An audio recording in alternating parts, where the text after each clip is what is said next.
Hello. Hello, अस्सलाम वालेकुम। जी वालेकुम। मैं शाज़िया बात कर रही हूँ। आपका प्रोग्राम बहुत अच्छा हमेशा से होता है। आज तो लकीली मुझे कॉल मिल गया। मुझे पूछना था जी। मैं 2003 में आई थी यहाँ और एक बेटे के साथ आई थी। मेरा दूसरा बच्चा यहाँ पे पैदा हुआ 2004 में। राइट। और लास्ट ईयर मैंने असाइलम अप्लाई किया था अप्रैल में। अच्छा। और वो मेरा रिफ्यूज हो गया था। फिर मैंने अपील की थी, मेरी अपील भी रिफ्यूज हो गई थी और उन्होंने मुझे अपर ट्राइब्यूनल में अप्लाई करने का वो अपील के लिए राइट नहीं दिया था। अच्छा, राइट नहीं दिया था। मेरी जो वकील है उसने फिर वहाँ पे जब किया तो उन्होंने अब मुझे परमिशन दे दी है। ठीक। तो मुझे ये पूछना है कि आप क्या समझते हैं, इसमें कुछ चांसेस हैं कि मेरे हक में हो जाए फैसला?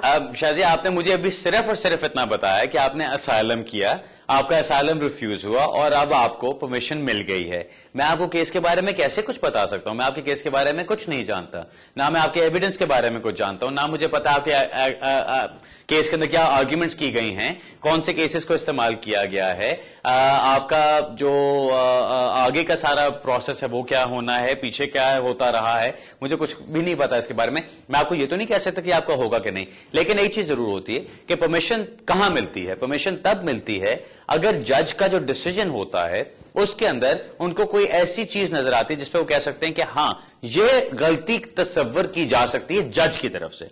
अगर जज की कोई गलती हो और उसको फिर आगे आप ट्राइब्यूनल में चैलेंज करते हैं, यानी जिस तरह से आपने किया और आपको परमिशन मिल गई। अब परमिशन किन चीजों पे मिलती है? मुझे एक केस में भी परमिशन मिली है जिसके अंदर के एक बड़ा ही डिफरेंट मामला था। वो सिर्फ यह था कि बंदा बेचारा कोर्ट में जा नहीं सका उस दिन जिस दिन उसकी हियरिंग थी, और क्योंकि वो बीमार हो गया था या उसको कोई चोट लग गई थी। उसकी तरफ से मेडिकल नोट दिया गया और जज ने वो मेडिकल नोट मानने से इनकार कर दिया क्योंकि उस पर यह नहीं लिखा था कि ये इस चोट की वजह से कोर्ट पहुंच नहीं सकता। अब वहां पर जरा थोड़ी सी डिफरेंट वर्डिंग लिखी हुई थी जिसके ऊपर जज ने कहा कि ये तो मुझे राइटिंग ही नहीं लगती कि इस बंदे की, वो डॉक्टर की है, हो सकता है इसने बाद में खुद डाला।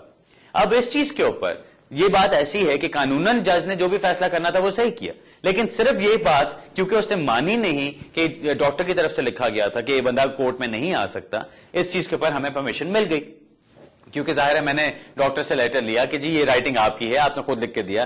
डॉक्टर ने कंफर्म कर दिया कि हाँ मैंने खुद लिख के दिया था। हमने अपर ट्राइब्यूनल को भेजा और वहां से हमें परमिशन मिल गई। अब इसका मतलब ये नहीं कि जज ने कोई कानूनन गलती की है, लेकिन ये ऐसी चीज थी कि जिसकी वजह से केस के ऊपर असर पड़ता है। आगे अब ट्राइब्यूनल में जाके जब हमारी वहां पे बहस हुई तो जज ने मुझे ये कहा, जो 3 जजेस वहां पे बैठते हैं या 2 जजेस बैठते हैं, अब वहां पे उन्होंने कहा कि जी आपकी केस में कोई खास जान थी नहीं, लेकिन ये चीज ऐसी है जिसकी वजह से हमें आपको दोबारा मौका देना पड़ रहा है कि आप दोबारा अपना केस आर्ग्यू करें। हमारे लिए इतना ही काफी होता है, क्योंकि दोबारा आपको जब मौका मिल जाता है जज के सामने जाने का तो आप अपनी आर्ग्यूमेंट्स बेहतर तरीके से पेश कर सकते हैं, या एविडेंस में कोई कमी रह जाए तो आप वो एविडेंस दिखा सकते हैं जो पहले जज को पसंद नहीं आया या नजर नहीं आया। आपकी केस में मैं यही कहूंगा कि आपको अगर परमिशन मिल गई है, ये समझें कि आपको एक नया मौका मिल गया है अपना केस सही तरह से प्रेजेंट करने का। जिस पॉइंट के ऊपर आपको परमिशन मिली है, क्योंकि 1 या 2 पॉइंट्स ही होते हैं जिनके ऊपर परमिशन मिलती है, जिन पॉइंट्स के ऊपर मिली है वहां पर अपने वकील को, आई एम श्योर आपका वकील बहुत अच्छा होगा, काबिल होगा, जो इस चीज को बहुत अच्छी तरह समझेगा कि आगे से अपना केस किस तरह प्रेजेंट करना है। लेकिन ट्राइब्यूनल में जब आप अपर टियर ट्राइब्यूनल में जाते हैं, वहां पर खास तौर पर इसकी इंपॉर्टेंस बहुत बढ़ जाती है कि आप अपना केस बहुत अच्छी तरह प्रेजेंट करें। क्योंकि जब आप इमिग्रेशन जज के सामने कोर्ट में जाते हैं, अब हम लोग रोज कोर्ट जाते हैं, वहां पे कितनी कितनी देर बहस होती है, क्या क्या कुछ फजूलियात में भी बंदा लगा रहता है। होम ऑफिस का वकील कई दफा बड़ी वो लंबी तकरीरें कर रहे होते हैं, कभी हम लोग बड़ी लंबी तकरीरें कर रहे होते हैं। अपर टियर ट्राइब्यूनल में जाके ये सब कुछ नहीं चलता। वो एक पॉइंट को पकड़ेंगे, ये आपका टेक्निकल पॉइंट है, इस पे जवाब दो। इसके अलावा इधर उधर जानने की कोशिश करोगे तो वो दुम से पकड़ के खींच लेते हैं कि नहीं, इसी पॉइंट के ऊपर रहो, इसी के ऊपर बात करो और बताओ कि ये क्या है।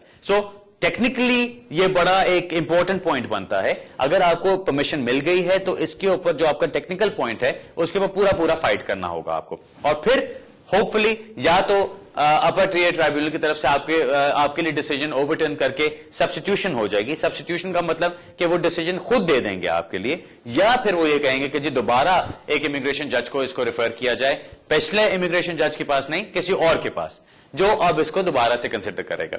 और उसमें फिर ये होता है कि आपको दोबारा मौका मिल जाता है कि आप अपना केस सही तरह से प्रेजेंट कर सकें। पहले अगर कोई गलती रह गई, कोई कमी बेशी रह गई, कई दफा वकीलों की तरफ से गलती हो जाती है, कई दफा बैरिस्टर सही नहीं आपको मिलता, जो भी ऐसी कोई आपकी कोताही पहले हुई, अब ہر چیز کو ختم کر کے کوشش کرنی ہے کہ بالکل پرفیکٹ طریقے سے آپ اپنا کیس پریزنٹ کریں، کیونکہ یہی آپ کا لاسٹ موقع ہے. اس کے بعد مت سوچیے گا کہ آپ کو بڑا اچھا کوئی موقع ملے گا اپنا کیس جیتنے کا.